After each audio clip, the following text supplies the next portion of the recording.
Hello friends, आज हम लोग दो रूब्रिक का डिफरेंशिएशन करते हैं। मुझे कमेंट आया था कि आप डिस्कंसर्टेड और रेजिग्नेशन के बारे में बताइए। तो रेजिग्नेशन मैंने ऑलरेडी एक्सप्लेन किया है, लेकिन हम लोग डिस्कंसर्टेड को उससे डिफरेंशिएट करते हैं। तो disconcerted is very different from resignation. ठीक है, रेजिग्नेशन में बहुत सारी दवाइयाँ हैं, डिस्कंसर्टेड में बहुत कम मेडिसिन है। ठीक है, तो दोनों को समझते हैं। तो डिस्कंसर्टेड उसका मतलब अगर गूगल में देखते हैं तो that is to make somebody feel confused और वरीड। ठीक है, और अगर हिंदी में देखें तो इसका मतलब होता है कि आपका जो तालमेल, अगर सिंपल मीनिंग देखें, क्योंकि कंसर्ट यानी म्यूज़िकल प्रोग्राम, बैंड, ठीक है, जहाँ पे सब एक साथ सारे इंस्ट्रूमेंट का एक कोऑर्डिनेशन बनता है, सिंगर गाना गाता है, साथ में डांस भी करता है।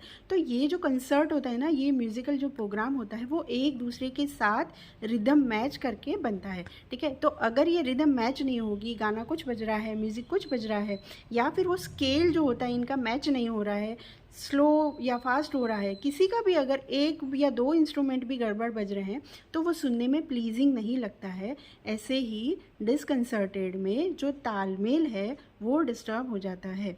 तो डिस्कंसर्टेड रूब्रिक में ये चीज़ बहुत मॉर्बिड होती है। ठीक है, इसलिए अगर देखना है ना तो इसके क्रॉस रूब्रिक को देख सकते हैं हम।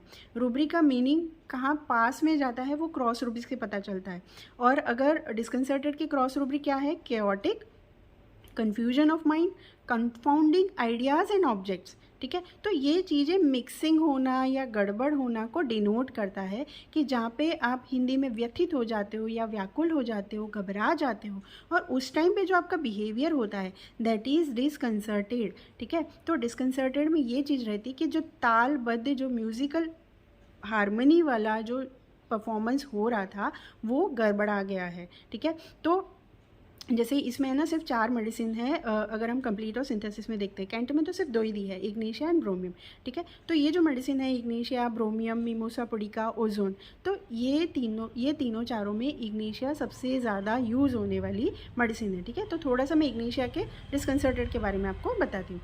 तो इग्नीशिया क्या है ना, बहुत सेंसिटिव है क्योंकि वो प्लांट किंगडम की मेडिसिन है, और साथ में बहुत ही मोरलिस्टिक मेडिसिन है, सेंसिटिव टू मोरल इम्प्रेशंस। ठीक है, इग्नीशिया में मोरल्स होते ही हैं, तो वो हमेशा मोरल्स के हिसाब से, सही गलत के हिसाब से, एंग्जाइटी कंसाइंस के हिसाब से ही चलती है, और साथ में अपने आसपास के लोग, अपने आईपीआर से भी वो एक्सपेक्ट वही करती है कि वो लोग भी उस तरह से करें। लेकिन होता क्या है ना कि हर बार ज़रूरी नहीं है कि आईपीआर आपको समझे, और आईपीआर जब उसके साथ गलत करता है, यानी कि उसके आसपास के या परिवार के लोग उसके साथ कुछ गलत करते हैं, तो वो इंडिग्नेशन या मोटिफिकेशन तक जाती है, और झूठ उससे बर्दाश्त नहीं होता, गलत उससे बर्दाश्त नहीं होता, इनजस्टिस कैन नॉट सपोर्ट, और वो बोल नहीं पाती है। ठीक है, क्योंकि मोरल्स में है तो बोलेगी नहीं, तो अंदर ही अंदर इतना कन्फ्यूजन चलते रहता है।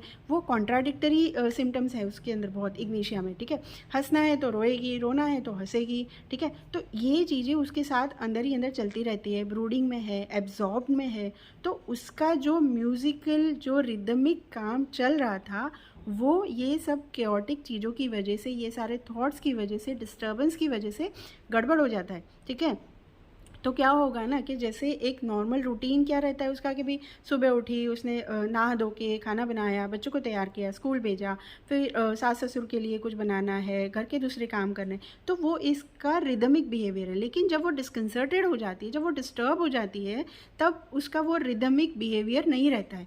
फिर वो न खुद नहाती है, न बच्चों को कुछ करती है, न खाना बनाती है, न खाती है। ठीक है, न घर के कोई काज समझ में आते हैं, कहीं की चीज़ कहीं रख देती है, क्या कर रही है, क्या बोल रही है, क्यों कर रही है, उसको खुद को पता नहीं होता। That is disconcerted behaviour of Ignatia. ठीक है, तो यहाँ पे उसका जो बिहेवियर है वो तालमेल से छूट जाता है, उसका जो तालमेल जो है वो ठीक नहीं है, दैट इज़ डिस्कंसर्टेड। ठीक है, और जो रेजिग्नेशन है वो अलग चीज़ है। इग्नीशिया रेजिग्नेशन में नहीं है।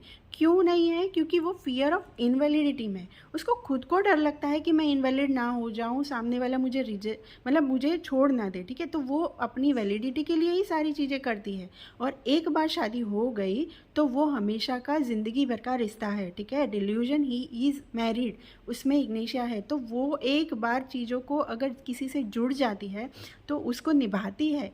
लेकिन जब वो डिस्टर्ब होती है तो उसका जो बिहेवियर है वो थोड़ा सा अतरंगी हो जाता है, डिस्टर्ब हो जाता है, क्योंकि वो अंदर से व्याकुल है, अंदर से डिस्टर्ब है।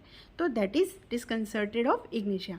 आई होप ये डिस्कंसर्टेड आपको समझ में आया होगा।